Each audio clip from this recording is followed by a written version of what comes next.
You want to travel to Germany? Here are some things you need to know before you go from a German native.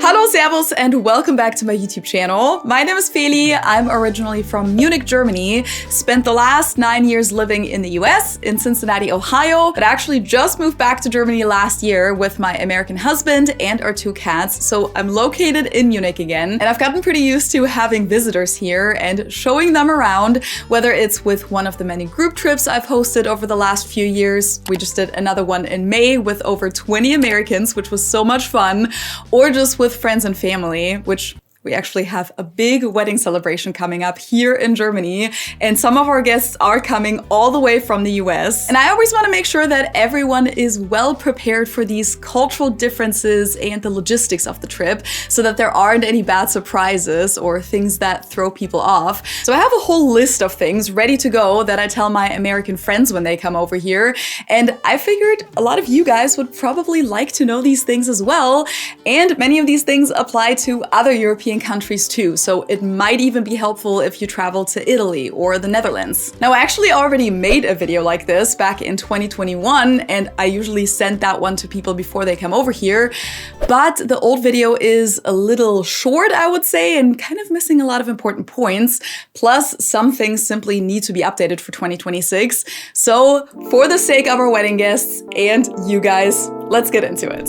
Starting off with the point that I didn't bring up at all last time, but I've noticed that there tends to be a lot of confusion, especially when it's your first time traveling to Europe or your first time abroad in general. So let's talk about immigration and customs. So you've gotten on your flight, you landed in Germany, and now the first thing you'll have to do after getting off the plane is go through immigration, aka passport control. Usually you'll be guided there automatically because it's the only way to go, but at some airports, like here in Munich, they sometimes have you walk through the main part of the airport with all of the shops and restaurants before you even get to passport control, and it's pretty easy to get lost there. So my rule of thumb is always follow the signs for baggage claim and or passport control if there are signs for that, and that should lead you to the right place. Now, you'll need your passport, of course, and you want to make sure that that's valid for at least another 3 months beyond your trip. So if it's super close to expiring, it might be worth getting a new passport before the trip. Now, if you're just entering as a tourist, Americans don't actually need a visa. All you need is your passport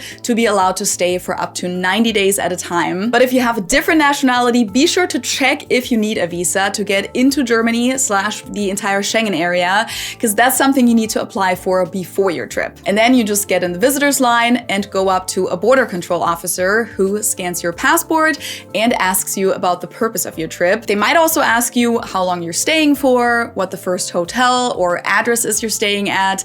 Sometimes they want to see a confirmation for your flight back, so be sure to have all of that information ready to go, ideally as a printout. Now, at a lot of airports in Germany and the Schengen area, which by the way, the Schengen area is what we call all of the countries in Europe that you can travel between without border control. A lot of airports have rolled out this brand new entry-exit system, or EES for short, over the last few months for non-EU citizens. In that case, you'll see self-serve kiosks like these, where you'll scan your passport, have your photo taken, scan your fingerprints, and sometimes it'll ask you some travel questions. And then in the future, once you're in the system, immigration will go a lot faster the next time. The biggest downside of this new system is that you won't actually get a physical stamp in your passport anymore. And I know a lot of people love collecting those. Now, remember how I just said that Americans can enter as a tourist with just their passport? As of right now, June 2026, that is the case. However, later this year, there's a new travel authorization program that's supposed to be rolled out called etiquette. And once that's active, people who don't need a regular visa to travel here do at least need to apply for this travel authorization online before their trip. There will be a 20 euro fee, and in most cases, the application will process within a few minutes. If you're familiar with the ESTA program that Europeans have to get before traveling to the US, this is going to be very similar to that. that. As of right now, ETIAS is supposed to roll out in the last quarter of 2026. So if you're traveling to Germany after that, be sure to check if it's been rolled out yet and if you do need to apply for a travel authorization before you come here. After immigration, you go to baggage claim, pick up your luggage, and then usually you just walk right out. And as you walk out, there are customs officers and sometimes dogs watching people, and every now and then they'll pull someone out for a more thorough check of their luggage. Now, throughout all of the years of me traveling back and forth, I've only been pulled out once, and Ben actually was pulled out the very first time he came to Germany, but not since, so it doesn't happen a lot. But if you have something in your luggage that needs to be declared, then it's your responsibility to walk up to the customs counter on your own, which usually means that you follow the markings for the red customs exit instead of the green one. That's what we had to do when we moved here last year and brought the cats to Germany. Things that you would need to declare include weapons, certain foods such as meat and dairy, controlled substances, and if you carry more than 10,000 euros of cash on you. I'll put a link to the full list of things in the video description so that you can check if any of this applies to you. And for some things, there are just certain restrictions, like you can bring alcohol in, but only a certain amount, for example. And if you have prescription medication that's considered a narcotic, you can only bring in the amount that you actually need for your own use, and you need to have proof that this was prescribed to you. But for the most part, if you're just coming in as a tourist with some clothing and personal items, you don't need to declare anything and just walk right out. By the way, if you have a layover at an airport within the Schengen area, you will go through immigration at that layover airport, since that's your point of entry into the Schengen area, but customs will always take place at your final destination airport. Now, once you're at your hotel, you'll notice pretty quickly that the plug of your phone charger or electric shaver doesn't fit into the outlets because, yes, Germany has different outlets, just like most European countries, with the exception of the UK. Well, they also have different outlets than the US, but they're also different from the rest of Europe. American outlets typically look like this, European outlets look like this, and I might be biased here, but in my humble opinion, they're clearly superior to American outlets. I mean, first of all, there's only one kind of them. Not like in the US, where you'll sometimes find a 2-prong outlet and sometimes a 3-prong. And if you have a 3-prong plug, but the outlet only has 2, you need to find an adapter to even plug it in. Secondly, you can insert your plug either way here, while in the US, there's always a slightly smaller and a slightly bigger prong, so you can't choose which way you plug it in. So you can't really do something like this in the US unless the outlet is already installed that way around. And lastly, in my experience, American plugs oftentimes don't sit tightly in the outlet. They're just kind of loosely connected and fall out super easily. In Germany, most plugs are fully snapped in there. Like, do you see that? It's not moving at all. But okay, this wasn't supposed to be a video about my personal beef with American outlets, just a little side rant that nobody asked for. So long story short, obviously your American chargers and plugs aren't going to fit into the German outlets, which is why you'll need a travel adapter. They come in all shapes and forms. They might look like this or like this, but what I would recommend is getting one of these universal travel adapters by Epica. They agreed to sponsor today's video and get me some exclusive discount codes for you guys. But those of you who have come on one of my group trips to Germany know that I recommend them to everyone, because for the last 3 years or so, these are all Ben and I ever use, because they truly have everything you need combined in one compact adapter. Epica is a best-selling travel brand on Amazon, and they've been recognized for their exceptional quality by countless media outlets such as the New York Times, CNN, and Travel and Leisure. The adapters come with a built-in plug for North America and Japan. Then when you tilt these, it'll work for places like Australia and China. This one is for the UK. And of course, we got the one that's relevant for Germany, the European plug. Overall, this one adapter works in over 200 countries and regions worldwide, and on the front too, it's completely universal, so plugs from all around the world can fit. Plus, it comes with built-in USB-C and USB-A plugs, so that you don't need to carry around a separate brick anymore, and you can charge up to 6 devices at the same time. Because as we all know, sometimes hotel rooms only come with a couple of outlets, so being able to charge your phone, smartwatch, smartwatch, laptop, tablet, portable chargers, and in our case, camera batteries all at once is an absolute game changer. Ben and I even use these at home every day because when we moved from the US to Germany, we didn't replace every single device we own. So we actually have a bunch of things here that have an American plug, such as some of our studio lights, the monitor that I'm seeing myself in right now as I'm filming, some of my external hard drives, etc. So we use Epica adapters all throughout the house to be able to plug these into German outlets. And we use them instead of USB bricks even for German devices, just because you can fit several USB cords at once and a regular plug on top of that. And every time we travel between the US and Germany, it's just the best thing to have because all we need is this one adapter and we can use that both at the German airport, at the American airport, and on the plane, no matter which airline we fly with. And it'll be the same thing for you, no matter where you're traveling to, whether it's Germany, Italy, Australia, or Mexico and the US for the World Cup that's starting in just a couple weeks. This adapter will fit anywhere you go. Now, Epica has a few different models, so if you're looking for the best value pick that's perfect for everyday travel, I would go with the 104E model, which is this one. You can find the product link in the description below, plus an exclusive discount code to save 15% on your purchase. Just check the video description. This one comes with 2 regular USB plugs and 2 USB-C plugs and has all the features I just mentioned. However, if you need above average charging power, like Ben and I often do when we're charging a dozen devices at the same time, then I would personally recommend upgrading to the 105S model, 45 watts, because it's fast charging and has an additional USB-C plug too. So if you travel with more electronics, this one probably makes more sense for you. Again, you can find the product link and the 15% discount code down below. All Epica adapters have built-in safety features, by the way. However, it's important to note that they're not voltage converters, so make sure you don't plug in a, let's say, hair straightener that can't do dual voltage like I did back in 2011 when I fried my German hair straightener in San Diego because I wasn't aware of this. I'll explain a little bit more about that in a second. The vast majority of your devices can do dual voltage though, and for those, this adapter is what you want to get. It's an absolute travel essential for me,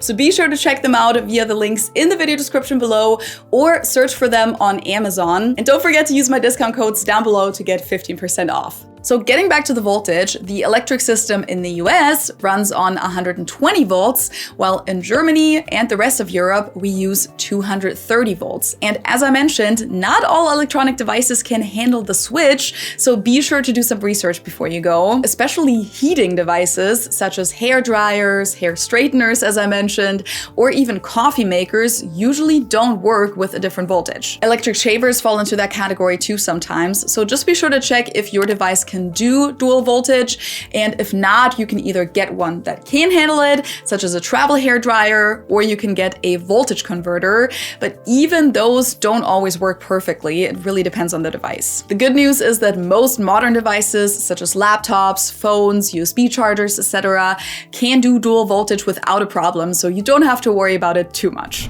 Now, aside from the outlets, there are a few other things in your hotel room that might surprise you. First of all, many hotel rooms in Europe require for you to put your key card in a slot next to the door in order to turn on the electricity for the room. It's basically a way to save electricity so that things are only turned on when someone is actually in the room. Now, of course, if you have 2 key cards, you could technically leave one in even when you're not in the room, or you can usually just ask for an additional card if you need to charge something while you're away. But I know that many Americans aren't familiar with this system, so you might walk in and wonder why the lights aren't turning on. Next up, the beds. If you guys have seen my video about German bedrooms or German houses in general, you probably already know this, but in Germany, it's common that when you book a double room, that your bed will come with 2 twin mattresses in the bed frame. Or sometimes hotels even just put 2 twin bed frames together. The more common version would be 1 big bed frame with 2 separate mattresses though, and 2 separate covers. We also don't typically do sheets as covers here. Instead, we have duvet inserts inserts and duvet covers, so basically like a pillowcase for your blanket. And at some hotels, you may find the traditional German pillows, which are these huge, soft, square pillows. On my most recent trip in May, we only saw these in one of the hotels. The other hotels had rectangular pillows, but you might come across the square ones as well. And just like most of these bedding topics, it's a love-hate relationship. Some people love the German bed setup, others hate it. Feel free to check out my bedroom video for the full debate, but I just want you guys to be prepared. Then let's continue to the bathroom. If you can't find the light switch, it's most likely on the outside of the bathroom. That used to be the standard over here for a long time, but yes, it is annoying even for us. German toilets usually come with a toilet brush because the water sits very low in most of our toilets, which means that it can get a little dirty and you're supposed to clean after yourself. If you're at an older accommodation, you might even encounter a toilet with a poop shelf.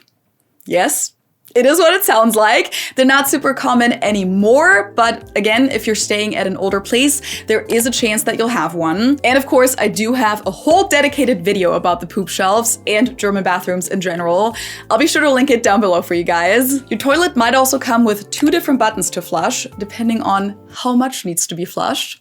We're all about saving resources over here. German showers usually come with handheld shower heads like these, and oftentimes the dial will show actual degrees to set your temperature, in Celsius of course, so that might not be super helpful for you. One thing that's often missing in German bathrooms is a washcloth. Those just aren't very common in German hotels, so you might want to bring your own. But then again, on the flip side, one thing that's not common in the US, but is pretty common here in Germany, at least in more modern bathrooms, are these heated towel racks, which are basically a huge radiator, but you can also hang your towels on them to dry them and have them nice and toasty when you get out of the shower, which is just amazing. Older bathrooms might not have these, but they might still have a regular radiator since that's the main way of heating here in Germany. We usually either have radiators or heated flooring, but central air isn't common at all, and that includes AC. Most German buildings do not have air conditioning, and that can be true for hotels as well. Now, if you're staying at a big 4-star hotel,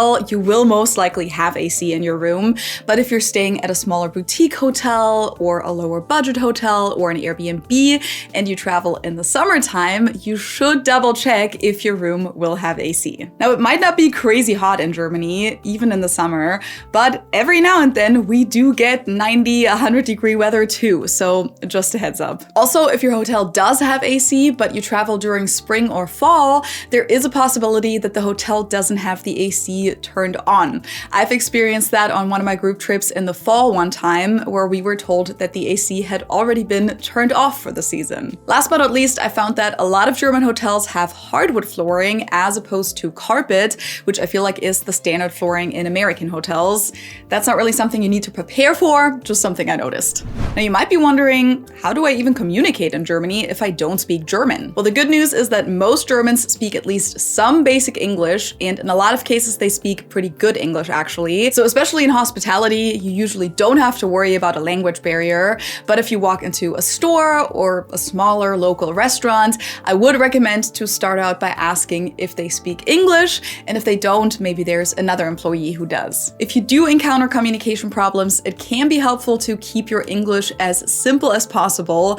So if the other person isn't quite understanding what you're saying, just try to rephrase and use different words, and stay away from too many colloquialisms and idioms. Most non-native speakers aren't super familiar with those. I've also noticed that a lot of Germans tend to understand British English vocabulary and pronunciation better than American English, simply because that's what we tend to learn in school. So sometimes saying trousers instead of pants can make the conversation a little bit easier, just to name one example. And if the communication does get tricky, worst case, you can always try to simply point at things, pull up a picture on your phone, or use translation tools such as Google Translate to communicate. Now, for those of you who do speak some German and want to practice that while you're here, props to you, that's absolutely amazing.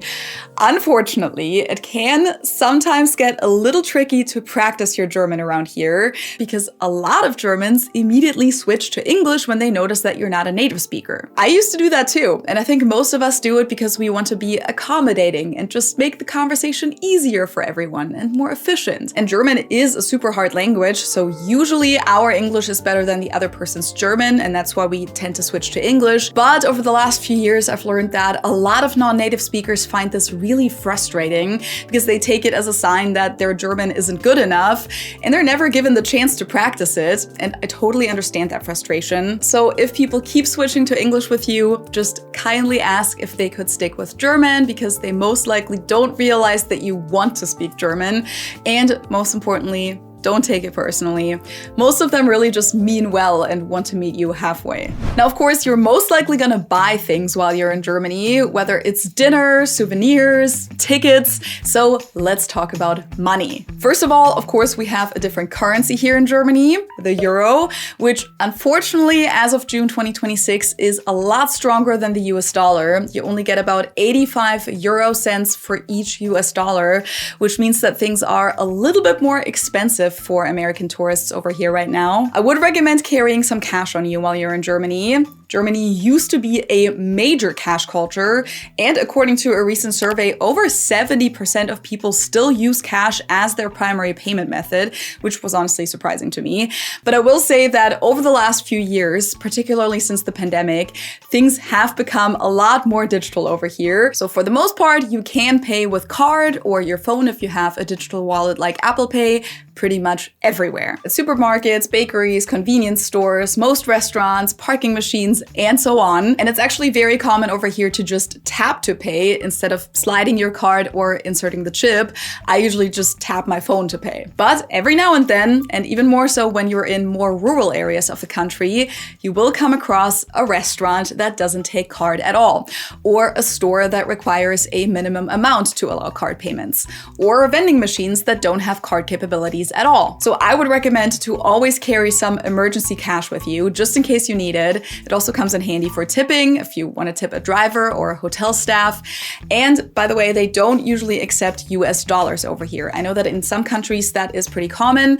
In Germany, that's not common at all, so you will want to make sure that you have euros. But how do you even get euros? Well, you can either ask your bank at home if they could get you some euros before your trip, or you can simply withdraw money from a German ATM using your American debit or credit card. Just be aware that there might be some ATM fees or foreign transaction fees associated with that.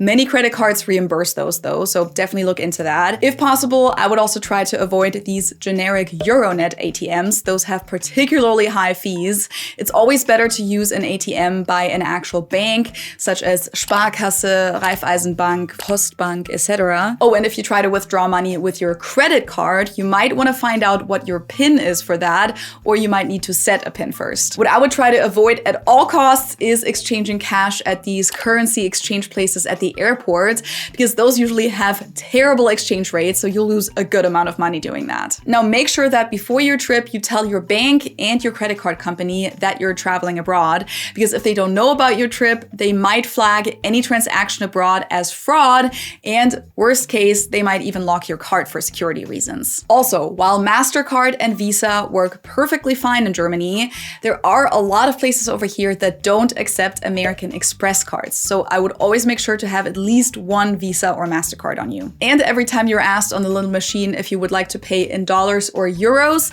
always select the local currency, so euros in this case, because that way it'll be your bank doing the conversion instead of the payment processor, and that usually gets you a much better deal. A lot of your payments will probably be made at restaurants, so let's talk about dining culture, because there are quite a few differences. At most restaurants in Germany and other European countries, you can seat yourself, so you just walk into the restaurant, look around, and then sit down at whatever table looks best to you. If that's not the policy, there will be a host stand with a sign to clearly tell you to wait to be seated, but in most cases you won't even see a host stand because that's not the standard over here. Customer service in general is a lot different in Germany. I personally prefer American customer service, and I regularly criticize German customer service here on my channel, but this is a highly divisive topic, so I'll let you decide for yourself. At restaurants particularly, just be prepared that the waiters won't be overly friendly in most cases.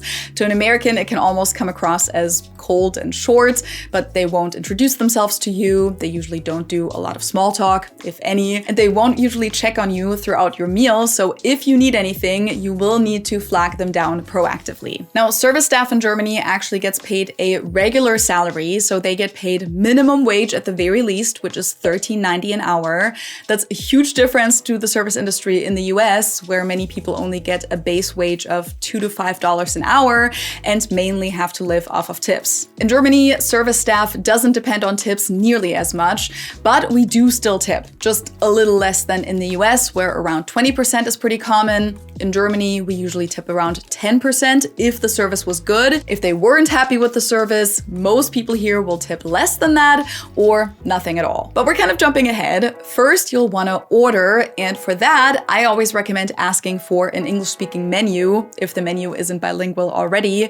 Not all restaurants have those, but especially in touristy areas, many places do, and it'll just make your life a lot easier. Otherwise, you can always use image translation on your smartphone. One of the easiest ways to do this is in the Google app. You just open up the camera and then it'll give you this little translation option. Now, unfortunately, in Germany and most places in Europe, it's not common to be served free water at restaurants. So if you order water, you will get bottled water that you'll be charged for. You can try to ask for free tap water, but it's not very common and many restaurants won't do that. Also, Germans drink a lot of sparkling water. So if you don't want that, always make sure to clarify that you'd like still water or without gas. At the store too, it can sometimes be tricky to grab the still water option next to all of the sparkling waters, so just a heads up. We also don't usually serve drinks with ice here, so if you want ice, be sure to ask for it, and even then you might only get 2 to 3 ice cubes.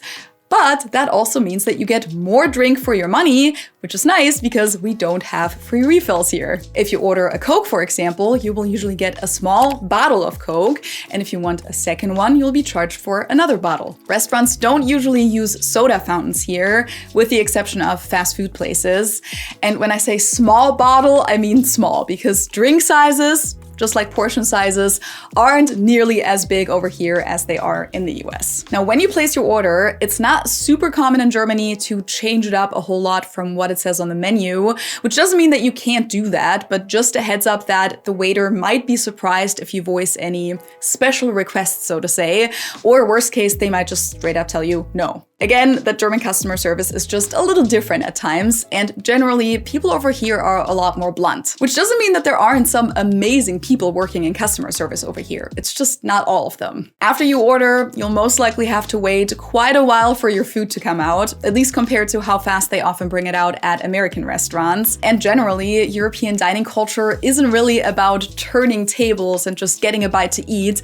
Eating out is usually a whole experience, and especially at dinner time, it's common to stay at a restaurant for several hours when you're with company. After you're done eating, you often hang around for a while, have something to drink, and just hang out and chat. And even a lunch tends to take a little longer than what you're used to in the US, so just be prepared for that. Now, once you're ready to pay, you'll have to flag down your waiter and tell them that you'd like to pay or that you'd like the bill. Asking for the check can be one of those confusing terms that not everyone will understand. And no, they won't bring the bill to you until you explicitly ask for it. Now, I already mentioned that we typically tip around 10%, but how we tip can be a little uncomfortable for Americans sometimes, because you'll have to tell your waiter straight to their face. So if your bill is, let's say, 50 euros and you want to tip them 10%, so 5 euros, you'll just tell them, let's make that 55. That's how it works for cash payments, but also for card payments, you'll usually have to tell them how much you want to tip before you give them your card. However, as of recently, I've come across more and more restaurants that have those devices where the tipping options pop up after you pay, kind of like at a coffee shop. But if that's the case, the waiter will probably tell you that you can add your tip afterwards. For the most part, you're gonna want to tell them before. Oh, and they don't usually take your card, walk away with it, and then bring it back. Instead, they'll either bring the little payment machine to the table, or they'll have you come up to the counter. And if you want to split the check and pay separately, the way that works is usually that at the end, the waiter will just go around the table and ask each person what exactly they're paying for, and then they'll put it into their little device, or sometimes do the math in their head, and tell you your total. They don't usually ask at the beginning how you want to pay and automatically create separate checks like they do in the US. Next up, restrooms. Oh, what a controversial topic. And I already mentioned some differences about bathrooms and toilets earlier, but if you're visiting, you'll most likely need to use public restrooms quite a lot. And you may have heard that in Germany, you have to pay for those. Well, that's somewhat true. There are in fact public bathrooms that come with an actual turnstile. You'll usually find those at Autobahn rest stops and train stations. They look like this and require for you to pay €1. Recently, all of the ones I've seen do also accept card or phone payments with a simple tap, but you will get that money back in the form of a voucher that you can then spend at the rest stop or train station on a snack or something. The good thing about those toilets is that they're usually very clean. They even come with self-cleaning toilet seats like these, and they often include shower facilities too. In most cases though, you won't find a toilet with a turnstile, but potentially with an attendant who's sitting there with a little tipping plate. And sometimes they'll even have a little sign out telling you how much they charge, usually around 50 cents to €1. Now, technically, you're not obligated to pay because this is just a voluntary tipping situation. But in some cases, they might kind of pressure you and make it seem like it's mandatory. But whether you pay voluntarily or feel like you're being pressured into it, it's always a good idea to bring some coins when you go to the bathroom. And yes, even €1 is still a coin over here. Sometimes you'll even see an attendant at a restaurant bathroom that you're eating at. I personally find that kind of audacious, honestly, because I'm already a paying customer here. But also, I don't usually bring my wallet to the bathroom when I'm at a restaurant, so in most cases, I'll just show them that I'm empty-handed and just go to the bathroom. The hardest part about this, however, is usually to find a public bathroom to begin with, because you usually don't see a lot of them when you're out and about in a German city. Even grocery stores over here don't usually have a customer bathroom, so your best bet usually are train stations, restaurants, coffee shops. McDonald's can be a pretty good place to try, hotel lobbies, or official institutions such as museums. Oh, and the bathroom signs here will either say WC, which stands for water closet, or Toiletten, so toilets. That's also what you'll want to ask for if you ever ask someone where the restroom is. They might not understand restroom or bathroom in that context. And then Damen is women and Herren is men. Another thing that's hard to find in Germany are water fountains, by the way. We just don't really have those over here. People either buy a drink or I always just fill up my bottle at a sink. So like usually at a restroom. And yes, the tap water is safe here and actually of very high quality. Now, when you travel to Germany, you might want to get around a little bit. So how do you do that? The number one thing is public transportation. Every city here has public transit that includes a bus, often a streetcar, and bigger cities like Munich also have a subway system and suburban trains that go even further out. And then of course we have regional and long distance trains that connect all of Germany and Europe so that you can easily get from one city to the next. Now I know that public transportation can be a little intimidating to a lot of Americans, especially if you're just not used to it. Maybe you've never taken public transportation in your life, and then many subway maps look super confusing like this. So I get it, but believe me, it is manageable if you just try. In my opinion, the best way to figure out how to get from A to B is honestly Google Maps. Just put in your destination, select the public transit symbol, and it'll tell you exactly which line to get on, how many stops to take, where to get off, etc. Will it take some practice? Probably, but it's totally doable and you're on vacation, so hopefully you have a little bit of extra time. The trickiest part is honestly the tickets because they're different from city to city and sometimes you need to know how many zones you're going to be crossing. So the easiest way is probably to use the city's public transportation app because that will usually tell you which ticket you need and you can purchase it right within the app, but we do have manual machines as well. Now, if you do end up using public transportation, you'll probably notice that there isn't a place where your ticket is actually checked. When you enter the subway, you don't have to go through a turnstile like you do in London or New York. And that's because the system here is built a little bit more on trust, but they do random ticket inspections on the trains, on the buses, on the streetcars, etc. And if you are caught without a ticket, then it's a €60 fine. So get a ticket. And for the regional and long distance trains, it's different anyways. They always check your ticket on those. For those trains, you'll want to use the Deutsche Bahn app or their website bahn.de. Now you could also look into getting the Deutschland ticket, the Germany ticket, which currently costs 63 euros and is valid for all regional public transportation. So all of your buses and subways, etc., as well as a lot of the trains that go from city to city. Just be aware that it's a monthly subscription that you'll need to sign up for and create an account for. So it'll take a moment to set it up, and then of course don't forget to cancel it at the end. Other than public transportation, German cities are very walkable, so be prepared to get a lot of steps in and just get around that way. And of course there are taxis, and in most parts of Germany, Uber exists too. For taxis, I would recommend getting the Free Now app, and then the regular Uber app works. And last but not least, you can drive in Germany, of course, just rent a car.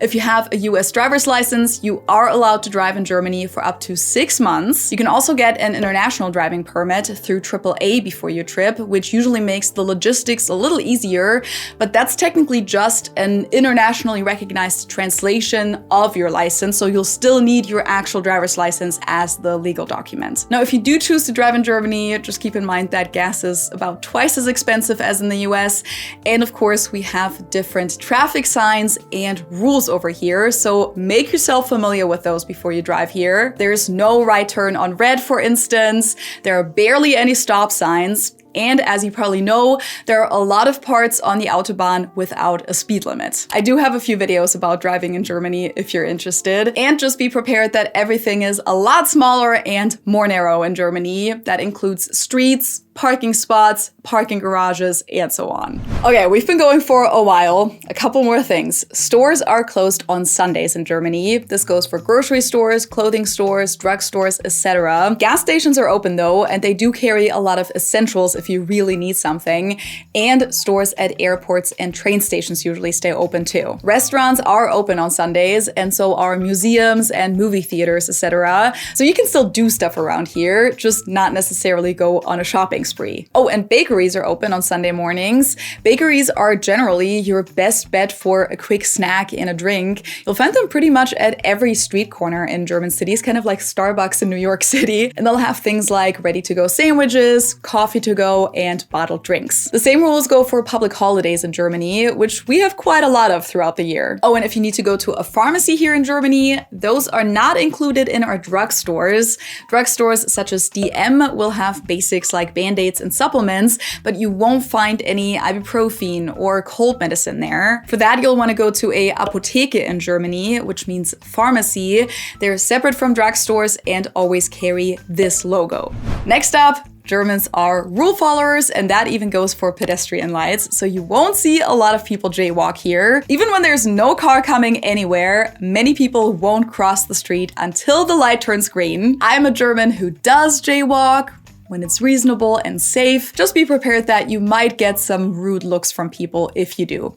That's normal, I get those too. And the big golden rule here is never jaywalk in front of a kid, because we don't want to set a bad example. Also, beware of the bike lanes in German cities. Especially if you visit in the summer, there will be people cycling everywhere all day long. That's how people go to work, bring their kids to daycare, how they get their groceries. So if you stand or walk in the bike lanes, there's a pretty big chance that you'll either get yelled at or, worst case, get run over. Here in Munich, the bike lanes are usually right next to the sidewalk. The part with the pavers here is the sidewalk, and the smooth part is the bike lane. On escalators, the social norm here is that if you're standing, you stay to the right, so that those who are in a hurry can walk past you on the left. Now, there is a thing called the German stare, and that's very real.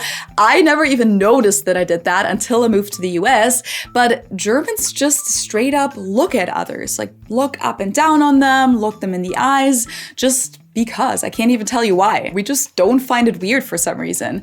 So if you notice people staring at you and you're wondering if you have something stuck in your teeth or if you look too much like a tourist, Believe me, I get the exact same stare. Well, maybe except for when you're being super loud in public or on public transportation. That's kind of a cliche we have about American tourists here. And I'm not saying that you can't be loud, but Germans generally are very soft-spoken when they're in public, especially in a place where nobody else is being loud. Americans, on the other hand, don't really care about that as much. So then when they're in Germany, they sometimes stand out because of that. But in my opinion, that doesn't mean that you necessarily need to change something. Just a heads up that you might get weird looks if you speak super loudly in an otherwise quiet place. Now, before we wrap it up, let's talk logistics real quick, because for a lot of the tips I just gave you, you need to be able to use your phones here in Germany and have mobile data, like to use Google Maps or other navigation apps, to use translating tools, public transportation apps, Uber, etc. Now, your American phone plan won't usually work when you're abroad. However, the big American providers all offer an international plan that costs around $10 to $12 a day. That's usually the easiest way to get mobile data abroad, because you just book it with your carrier and then you don't have to do anything else. It just works automatically and will be added to your phone bill. However, it's also one of the more expensive options, especially if you spend more than a few days abroad. $12 a day adds up pretty quickly. A cheaper option would be getting mobile data through an eSIM, so an electronic SIM. Those usually only cost around $20 for 10 gigabytes of data. There are lots of different eSIM providers out there. I personally use Saley, but you'll find a bunch of options if you search for travel eSIM. The downside is that installing those can sometimes be a little tricky. Like, sometimes it can take a minute to get it to work properly after you land. So it's a little less convenient than doing the plan through your carrier, but definitely a lot cheaper. And last but not least, let's talk insurance. I would definitely recommend getting some kind of travel health insurance while you're abroad. So first up, check your US insurance to see if they cover you abroad. In most cases, they don't though. Then check if your credit card that you booked your trip with includes any insurances. In a lot of cases, they do include trip cancellation and delay insurances, which is also really good to have. But most of the time, health insurance isn't covered. In that case, you're gonna wanna get a separate travel health insurance policy. There are different providers out there, such as Generali, World Nomads, but you can even get it through German insurance companies who tend to be a little cheaper. Hanse Merkur or Allianz, for example, where coverage only costs around 20 to 40 euros for a 7-day trip. When you look at the terms and conditions, just keep in mind that healthcare isn't nearly as expensive here as it is in the US. So if the coverage amount is lower than what you're used to, that's probably why. One time we had to call an ambulance on one of my group trips and the bill came out to be 35 euros, just for reference. Then you'll also want to check if you have travel insurance, as in trip cancellation, lost baggage, etc. Again, that's often included with your credit card. And you might want to get a liability insurance or see if the travel health insurance offers that as a package. Okay, I think this was a lot more thorough than my 2021 video, and I hope this helps prepare you guys for your trip to Germany and Europe in general. Still, I'm sure there are things that I forgot to mention, so please leave your best tips in the comments below.